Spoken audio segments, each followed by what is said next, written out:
오늘 우리가 함께 나눈 말씀, 고귀한 일을 위해 자기를 초월하는 능력, 용기에 대해서 함께 은혜의 말씀을 나누고자 합니다.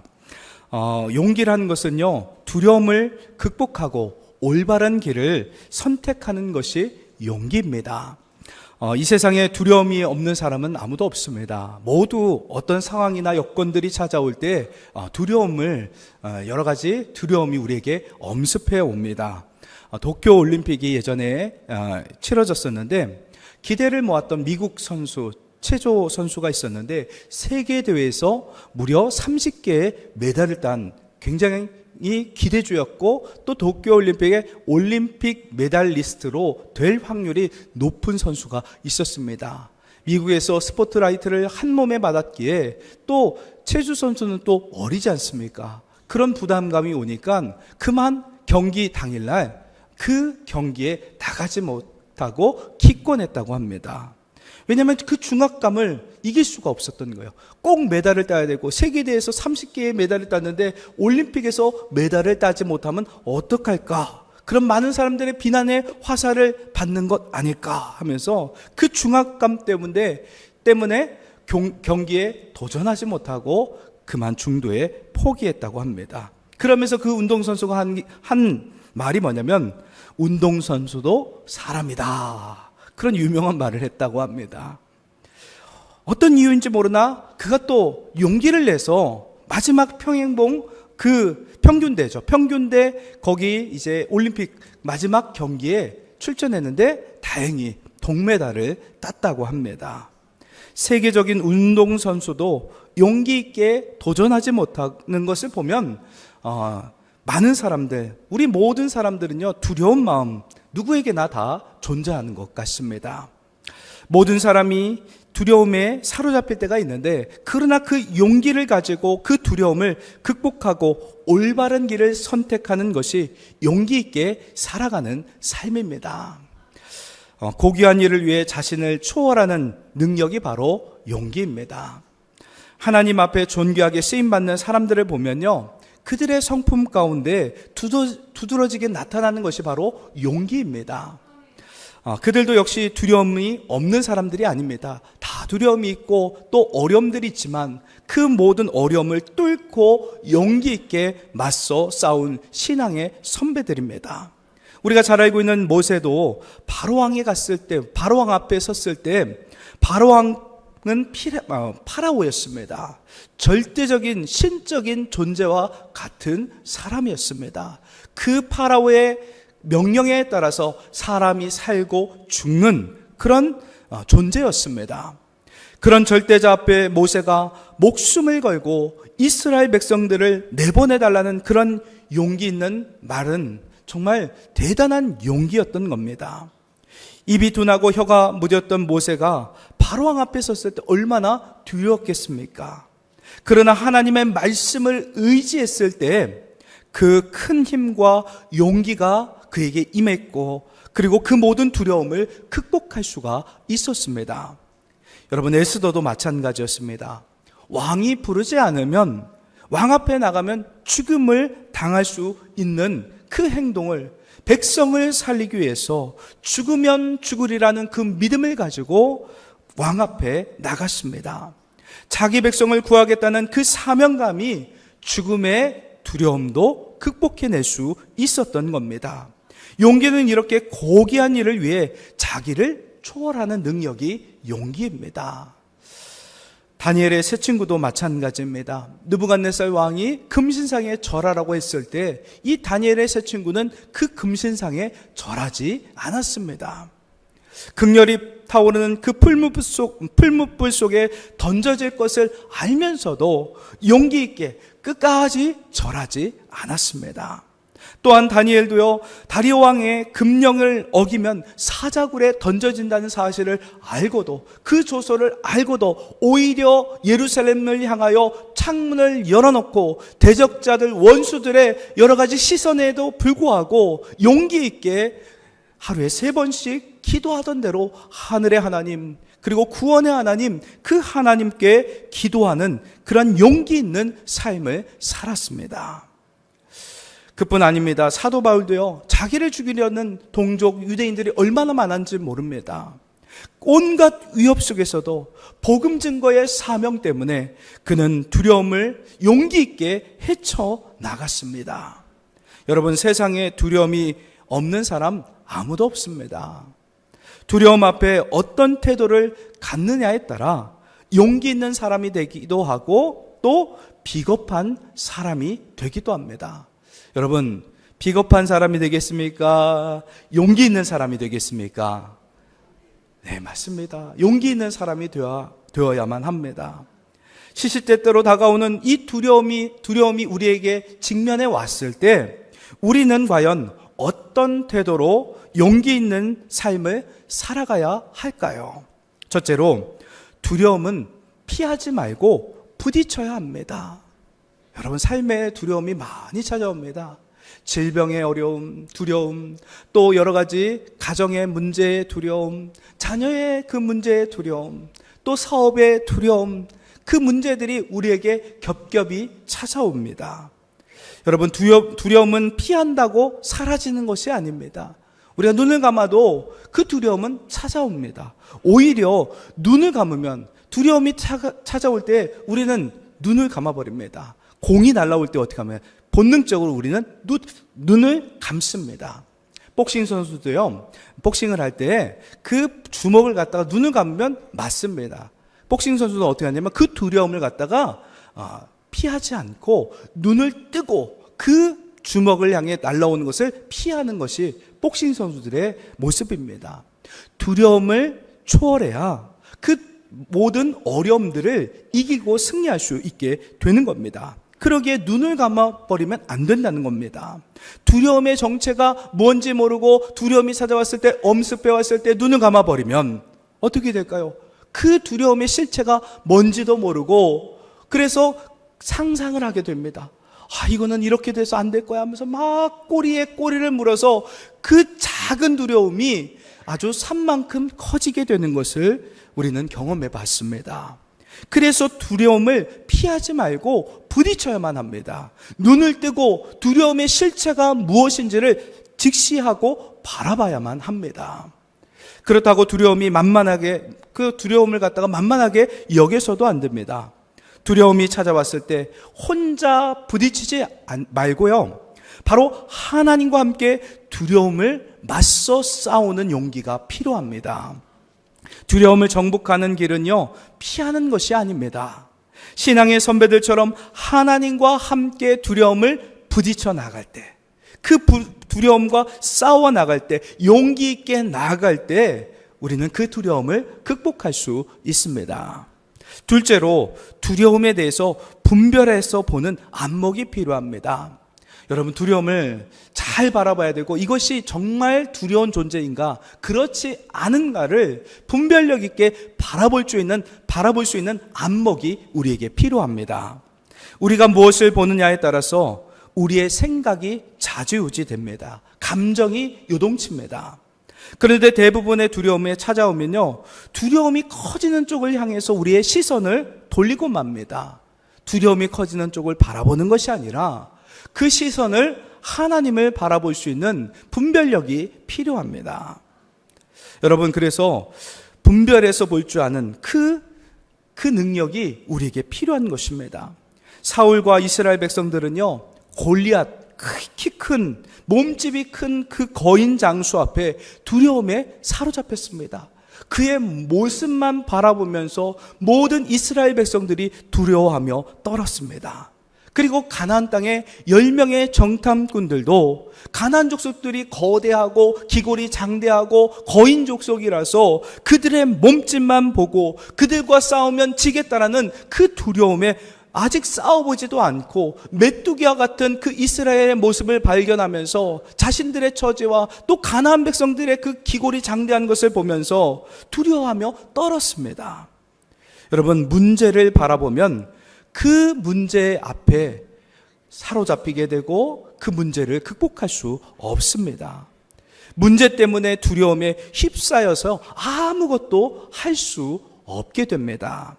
그러나 영적인 분별력을 갖고 눈을 돌려 하나님을 바라보면 두려움의 실체가 결코 두렵고 큰 것이 아니라는 것을 보게 됩니다. 여러분, 하나님이 크실까요? 문제가 더 클까요? 한번, 하나님이 더 크실까요? 문제가 더 클까요? 맞습니다. 하나님이 더 크십니다. 그런데 우리는 작은 문제를 바라보는 게 문제인 겁니다. 분별력이라는 것은 뭐냐면 작은 문제를 바라보는 것이 아니라 크신 하나님을 바라보는 것입니다.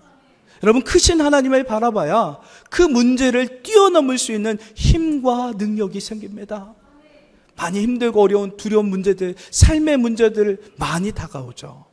그때 문제보다 크신 하나님을 바라보면 그 문제를 뚫고 찾아오셔서 우리에게 평강을 주시고 힘을 주시고 도와주시는 능력이 되시는 하나님이 우리와 함께 하시면 이기고 승리할 수 있게 되는 것입니다.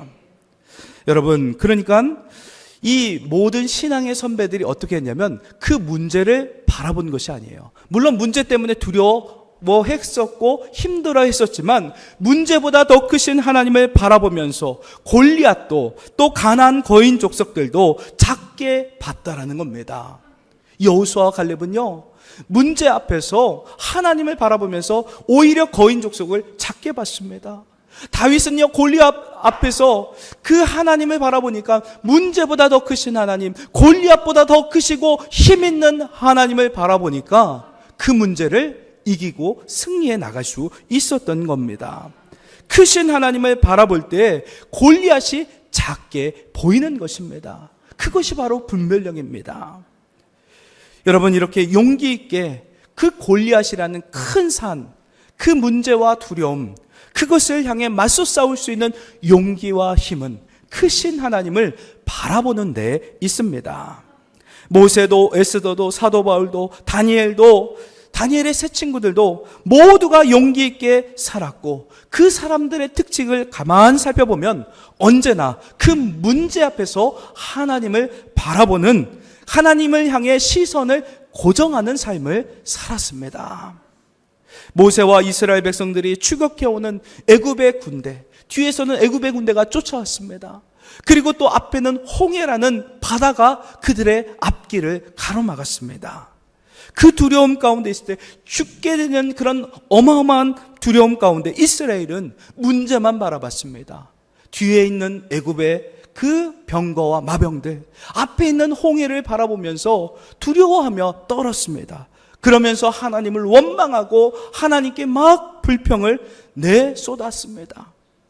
그러나 모세는요, 애굽의 군사 그리고 또 홍해가 앞에 있었지만 그 문제를 바라보는 것이 아니라 하늘의 하나님, 하나님을 바라보며 기도하며 하나님 어떻게 해야 될까요? 하나님 도와주세요라고 부르짖으며 하나님을 바라봤습니다. 그때 하나님은 그 모세를 향하여 그 지팡이를 손으로 들으라고 했을 때 홍해가 갈라지는, 바닷길이 열리는 놀라운 역사가 일어날 수 있었습니다.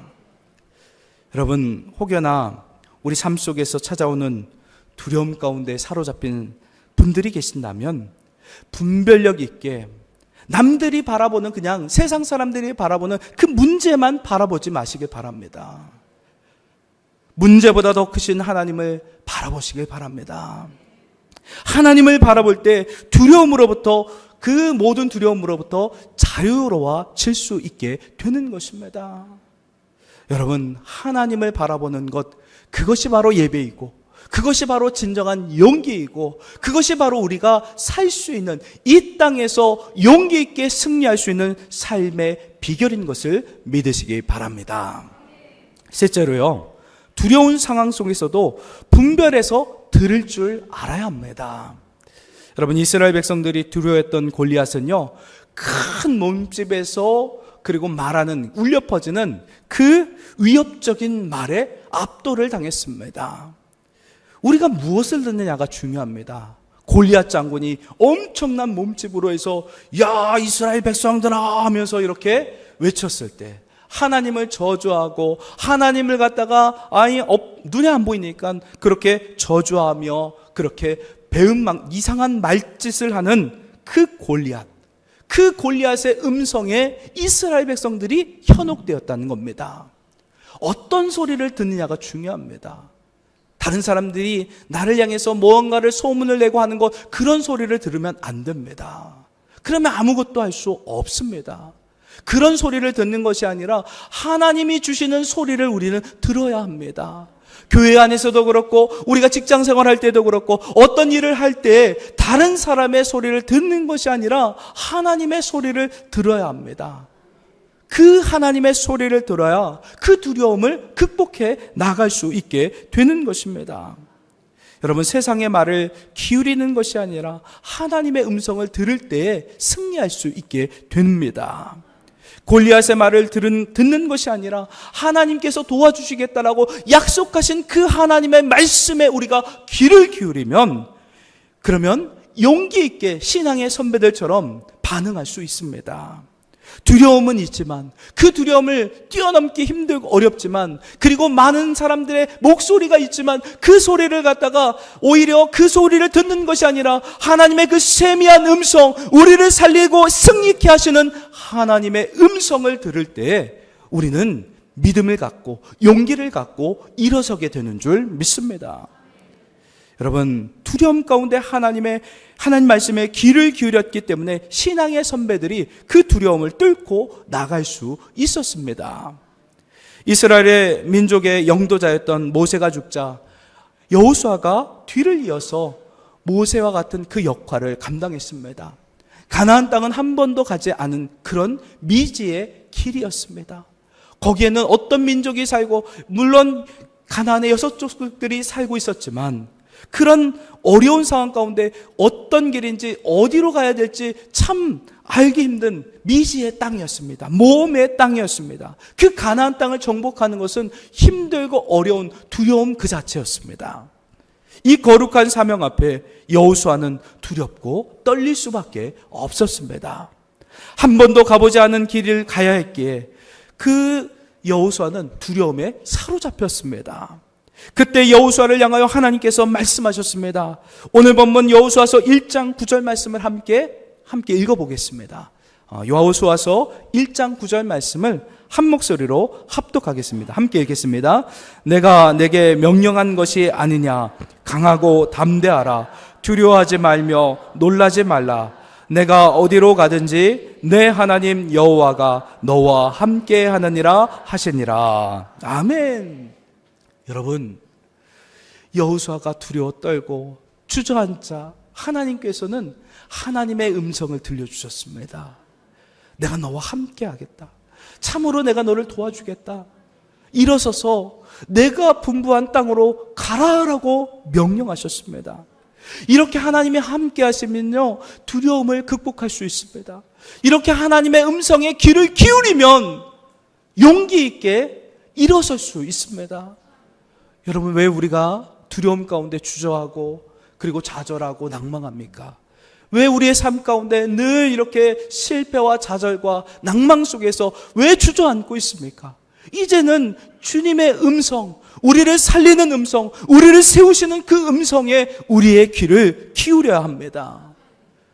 주님의 말씀, 우리를 살리고 세우시는 그 하나님의 말씀을 우리가 듣기 시작할 때 골리앗의 음성은 온데간데 없어지고 오직 우리에게 승리를 주시고 이김을 주시고 도와주시는 하나님의 음성만 명확하게 들리게 될 줄 믿습니다. 그럴 때 하나님의 말씀의 음성을 듣게 될 때 모든 두려움을 이기고 승리하게 될 줄 믿습니다. 마지막으로 사명에 사로잡힐 때 용기를 가질 수 있습니다. 여러분, 사명이 굉장히 중요합니다. 우리에게 용기를 가질 수 있는 것은요, 사명입니다. 여러분, 우리에게 주신 사명이 무엇일까요? 살리는 사명입니다. 죽이는 사명이 아닙니다. 나를 살리고 너를 살리고 우리 모두를 살릴 수 있는 살리는 사명을 가질 때에 용기 있게 두려움을 뛰어넘을 수 있게 되는 것입니다. 고귀한 일을 위해서 두려움을 극복하고 자기를 초월하는 능력이 바로 참된 용기인 줄 믿습니다. 두려움보다 더 큰 사명감이 있으면요, 우리는 그 두려움조차 이겨낼 수 있게 됩니다. 사명을 따라 살아갔던 신앙의 선배들은요, 두려움을 극복하는 그 용기 있는 삶을 살아갔습니다. 사명감이 투철했던 사람은요, 세상을 두려워하지 않고 살아계신 하나님을 두려워했습니다. 여러분, 세상을 두려워하지 마세요. 세상을 심판하시는 분이 여호와 하나님이십니다. 우리는 세상을 두려워할 것이 아니라 여호와 하나님을 두려워해야 합니다. 히브리서 9장 27절 말씀에 한 번 죽는 것은 사람에게 정하신 것이요 그 후에는 심판이 있으리니, 하나님의 심판을 두려워해야지, 하나님을 무서워해야지, 다른 세상의 것들을 두려워하고 무서워해야 되는 그런 존재가 아니라는 것입니다. 하나님의 그 심판을 우리는 무겁게 받아들이고 그 하나님을 두려워해야 하는 것입니다. 여러분, 그래서 사도 바울은 어떤 악조건 속에서도 세상에 밀려오는 여러 가지 어려움도 위험에 처했을 때, 여러분, 사도 바울이 돌에 맞아가지고 죽어가지고 거의 죽은 것 같아서 사람들이 성 밖으로 내던졌습니다. 그때 사도 바울이 또다시 그 피투성이 된 몸을 이끌고 일어서서 그 성으로 들어갔을 때 아무도 그에게 돌을 또 던질 수 없었습니다. 이것이 바로 사명입니다. 사도 바울은요, 다른 어떤 것보다도 하나님을 더 무서워했고 또 영혼을 살리는 그 사명이 있었기에 그 모든 두려움 그리고 돌에 맞는 고난과 핍박 속에서도 용기 있게 맞서 싸울 수가 있었습니다. 여러분, 사도 바울은 또 감옥에도 갇혔습니다. 감옥에 갇혔을 때도 기쁘게 찬양하며 하나님 앞에 영광을 올려 드렸습니다. 두려움보다도 더 큰 사명이 그 사도 바울 안에 있었기에, 가득했기에 그 모든 어려움을 용기 있게 헤쳐 나갈 수가 있었던 겁니다. 용기는요, 고귀한 일을 위해 자신의 한계를 초월하는 능력입니다. 여러분, 예수님께서도요, 하나님께서 주신 살리는 사명, 온 세상을 구원하려는 그 하나님의 그 뜻을 쫓아서 죽기까지 순종하심으로 우리의 모든 과거, 현재, 미래의 죄를 다 십자가로 짊어지시고 죽으시는 그 사명의 십자가를 완수하셨습니다. 그때 예수님께서 십자가를 지시기 전날 밤에 겟세마네에서 기도했을 때, 아버지 하나님, 이 잔을 내게서 옮겨달라고 그렇게 기도를 했습니다. 예수님도 인간이셨어요. 죽음 앞에 두려움에 그렇게 사로잡혔지만 그 두려움보다도 더 큰 것이 바로 사명이었습니다. 우리를 살리는 그 사명이 예수님의 마음 가운데 가득 넘쳤기 때문에 그 십자가, 죽음의 십자가, 고난의 십자가를 달게 지며 그 십자가를 끝까지 붙잡고 골고다 그 모든 그 언덕길을 오르셔서 우리를 위해 대신 죽으실 수가 있었던 겁니다. 예수님은 유대인들로부터 온갖 위협과 배신을 당했지만 살리는 그 사명감 때문에 용기 있게 이기셨습니다. 여러분, 사명감이 커지면요, 두려움은 점점 작아집니다. 예수님께서 십자가의 모든 고통을 감당할 수 있었던 용기가 바로 죽음을 초월하는 그 사명감과 우리를 향한 아낌없는 사랑 때문에 그 모든 두려움을 이기고 승리하실 수 있었습니다. 여자는 약하지만 아이 엄마는 강합니다. 우리 예수님이 그와 똑같으셨어요. 예수님도 연약한 육체를 가졌기 때문에 약한 분이셨지만 우리 영적인 자녀들 살리기 위해서 용기 있게 십자가를 지셨던 겁니다. 사랑하는 성도 여러분, 말씀을 마무리하겠습니다. 이 세상에서 두려움이 없는 사람은 아무도 없습니다. 예수님조차도 십자가를 지시기 전날 밤에는 두려워하셨습니다. 이 잔을 내게서 옮겨달라고 2번씩이나 하나님께 간절히 간구했습니다. 그러나 용기 있게 할 수 있었던 것도 우리 자녀들을 살리려고 하는 그 마음, 사랑의 마음이 컸기에 그 일들, 그 사명감을 불탔기에 사명감이 더 컸기에 두려움을 뛰어넘을 수가 있었습니다. 우리는 연약한 인간이기 때문에 늘 두려움에 사로잡혀 살아갑니다. 그러나 두려움은 피할 수 있는 만반한 존재가 아니기에 주님과 함께 그 두려움을 마주해야 합니다. 예수님도 하나님과 함께 기도하면서 그 두려움을 극복하셨습니다. 우리도 하나님과 함께, 주님과 함께, 성령 하나님과 함께 그 두려움을 마주해야만 이길 수 있게 되는 겁니다. 문제보다 더 크신 하나님, 나와 함께 하신 하나님이 그 하나님께서 우리의 모든 두려움을 이기게 하실 줄 믿습니다. 그리고 무엇보다도 하나님께서 우리와 함께 하시고 또한 도와주신다라는 그 믿음을 가지고 하나님의 음성, 살리는 음성, 우리를 도와주시는 그 음성에 귀를 기울여야 승리할 수 있게 되는 것입니다. 가장 고귀한 사명을 위해 또 용기 있게 모든 문제 앞에서 두려움을 뚫고 하나님의 사랑을 실천하여 나도 살고 너도 살고 함께 살리는 복된 사순절의 그런 삶이 되시기를 예수님의 이름으로 축원드립니다.